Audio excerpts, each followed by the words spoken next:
It didn't start with a screaming headline. It didn't start with a lawsuit, a televised confession, or a chaotic paparazzi scrum outside a courthouse. It started with something much smaller, something almost invisible to the naked eye. It was a single sentence spoken behind closed doors that slipped through the cracks of what was supposed to be an airtight PR machine. In a leaked moment that has since rippled through the internet, Meghan Markle allegedly described a significant chapter of her past, her relationship with celebrity chef Cory Vitiello, as the biggest mistake of her life. On the surface, that sounds like standard celebrity behavior. People rewrite their history all the time. They distance themselves from ex-partners. They reframe old struggles as learning experiences. But this was different. This wasn't just an insult thrown at an ex-boyfriend. It was a tactical error that detonated a long-standing unwritten agreement. For years, the people from Meghan's life before the crown had remained quiet. They watched as she ascended to one of the most powerful platforms on earth, and they said nothing. But when you dismiss a witness as a mistake, you stop being the author of your own story and you invite them to correct the record. What followed wasn't an explosion of noise, but a shifting of shadows. Cory Vitiello, the man who had kept her secrets, didn't run to the tabloids. He did something far more unnerving. He signaled that he was still there, and he wasn't alone. As the thread began to pull, other names, other dates, and other sealed records began to surface. Suddenly, the carefully polished biography of the Duchess wasn't just being questioned, it was being dismantled. But the real story here isn't about a romance gone wrong. It's about what happens when you try to bury the past, only to find out it was never dead to begin with. To understand why this situation has caused such panic behind the scenes, we have to look at the man at the center of it. For years, Cory Vitiello was the ghost in the narrative. While Meghan's life accelerated from cable TV actress to global royalty, Cory receded into the background of the Toronto culinary scene. In an era where everyone is trying to cash in on their 15 minutes of fame, his silence was an anomaly. Most people looked at his lack of interviews and assumed he was irrelevant, a footnote in a much larger story. They were wrong. In the world of high-stakes reputation, management silence isn't weakness. Silence is discipline, and discipline is dangerous. Cory wasn't just an ex-boyfriend. He was a witness to the years that Meghan has worked the hardest to curate. He was there during the reinvention. He was there for the networking, the auditions, the struggles, and the social climbing. He holds the unedited version of the timeline, the version that hasn't been smoothed over for a Netflix documentary or a royal biography. When the mistake comment leaked, the dynamic shifted instantly. Cory's reaction was surgical. He didn't lash out. He didn't post a rant on social media. He simply allowed his presence to be felt. It was a reminder that he possesses what insiders call structural risk. If he decided to open his archives, his messages, his photos, his knowledge of dates and overlaps, it wouldn't just be embarrassing. It would challenge the fundamental integrity of the story Meghan sold to the world, and by extension, the story she sold to Prince Harry. The media in Toronto knows Cory as meticulous. He is a man of details, a man who runs kitchens with military precision.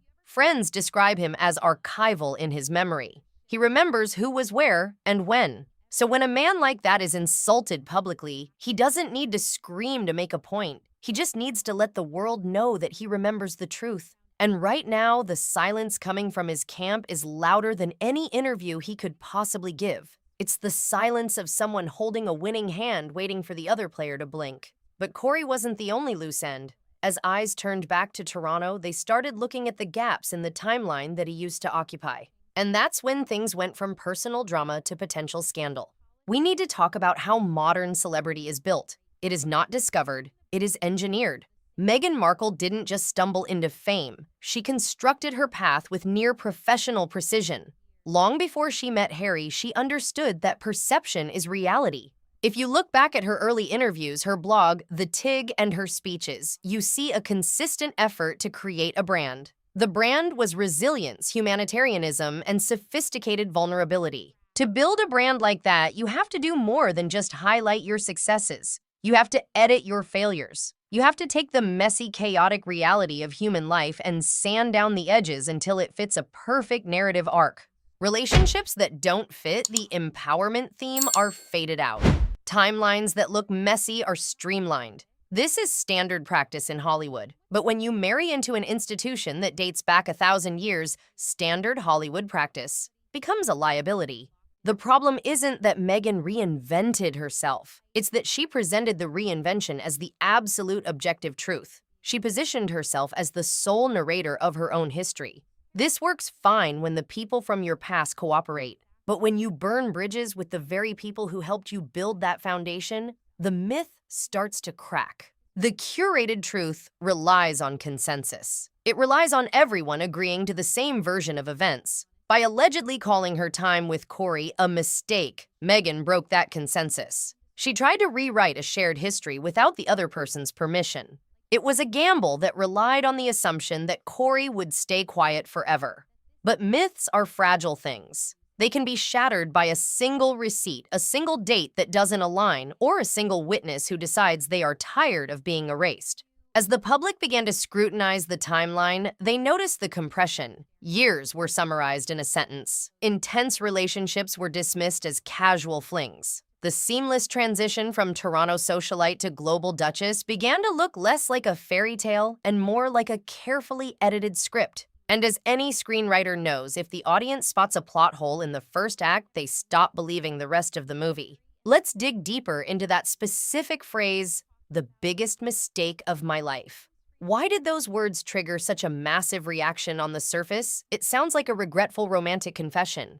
But in the context of this specific relationship, it was interpreted as an act of aggression.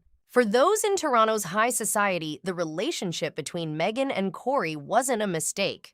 It was a stepping stone. It was a partnership that gave her access to a social circle she desperately wanted to enter. Cory was a celebrity in his own right, well-connected, respected, and influential. To retroactively label that period as a mistake is to deny the utility it provided. It implies that she gained nothing from it, which contradicts the reality of her social ascent during those years. But the damage went beyond the insult. The comment revealed a mindset.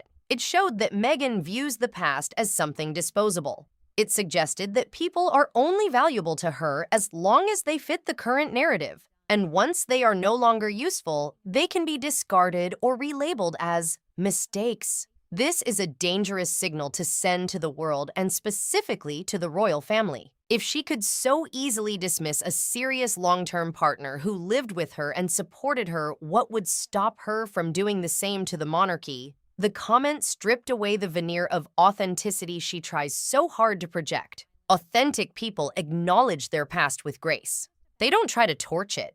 The blowback was immediate because it validated the critics. It gave ammunition to the people who have always claimed that she uses people. And for Cory, it likely felt like a betrayal of the discretion he had shown. He had kept her secrets. He had shielded her from the scrutiny that came with her new life. And this was his reward, to be dismissed as a regret. That kind of emotional miscalculation is what turns a neutral witness into a hostile one. And as we were about to find out, a hostile witness with access to the timeline is a PR nightmare. This is where the story shifts from celebrity gossip into something much darker and more complex. As the spotlight turned back to the Toronto years, a name resurfaced that had been whispered about for a long time but never fully addressed in the mainstream: Joe Giuliano. The rumors surrounding Joe Giuliano are the kind of thing that keeps lawyers awake at night. The speculation isn't just about a romance. It's about a potential entanglement that may have overlapped with other relationships, or perhaps even legal commitments that were sealed away. We have to be very careful here, as nothing has been definitively proven in court, but the existence of the rumor is enough to cause damage. The phrase sealed documents began to trend in private circles. In the legal world, you seal a document to protect privacy, but in the court of public opinion, a sealed document implies a secret. Why would records from a pre-royal life need to be locked away with such urgency?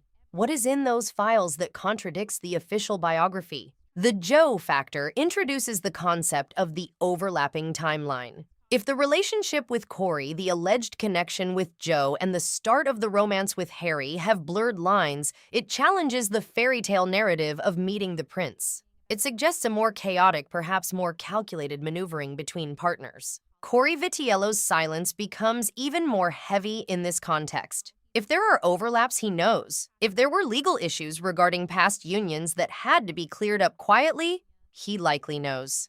He was the man on the ground. The internet sleuths and independent journalists started connecting dots that the mainstream media had been too polite to touch. They looked at lease agreements, social media posts from the time, and photos that had been scrubbed but archived by fans. The picture that started to form was not one of a single mistake, but of a complex web of relationships that were ended, started, and paused with rapidity. The Joe rumor suggests that there is a chapter of Meghan's life that has been completely excised from the record, not just edited, but deleted.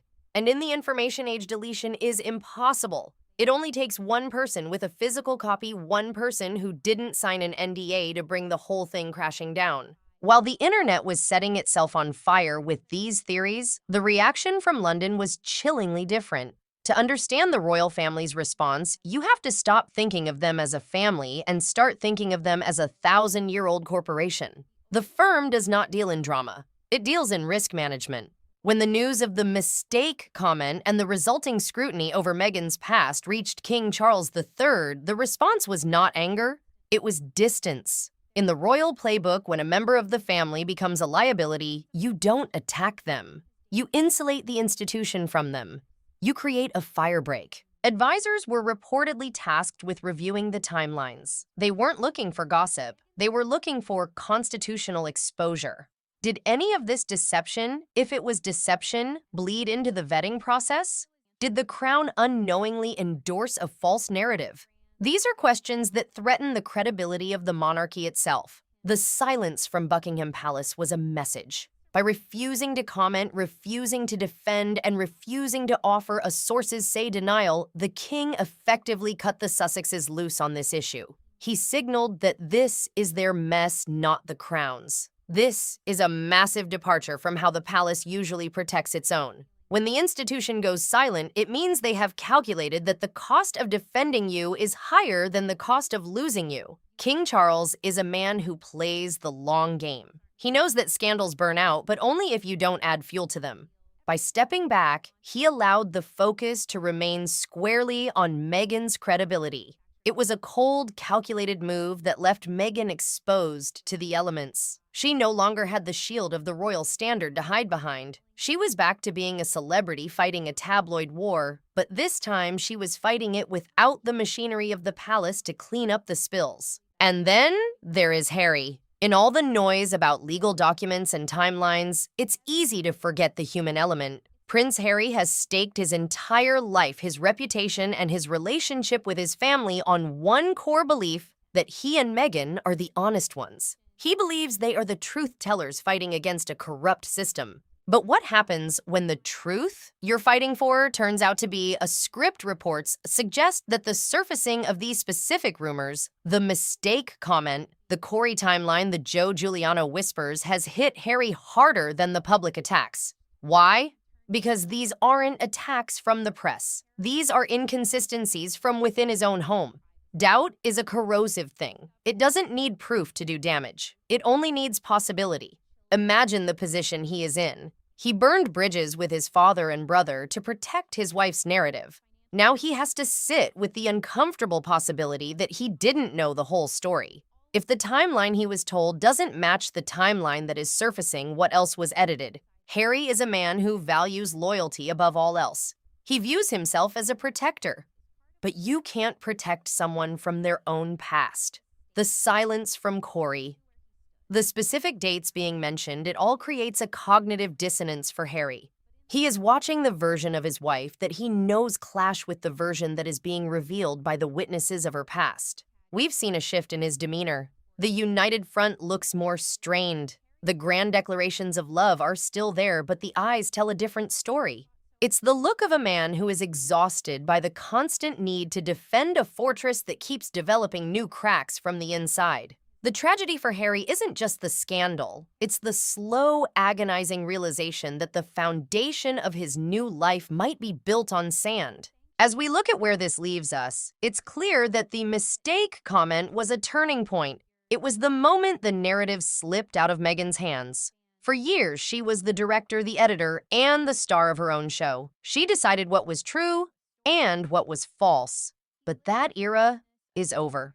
The reemergence of Cory Vitiello, even in his silence, has shifted the power dynamic. The story now belongs to the witnesses. It belongs to the people who were there in Toronto, the people who know about the sealed files, the people who lived the history that was supposedly a mistake. The files may remain sealed for now. Cory may never give that sit-down interview, but the damage is done. The seed of doubt has been planted in the public consciousness in the media, and perhaps most dangerously in the mind of Prince Harry. The lesson here is brutal but simple. You can edit a video, you can edit a photo, and you can even edit a biography, but you cannot edit people. Eventually, the characters you tried to write out of the script will walk back onto the stage, and when they do, they usually have a lot to say. Meghan Markle wanted to build a legacy. Instead, she built a mystery. And as everyone knows, the problem with mysteries is that eventually everyone wants to solve them.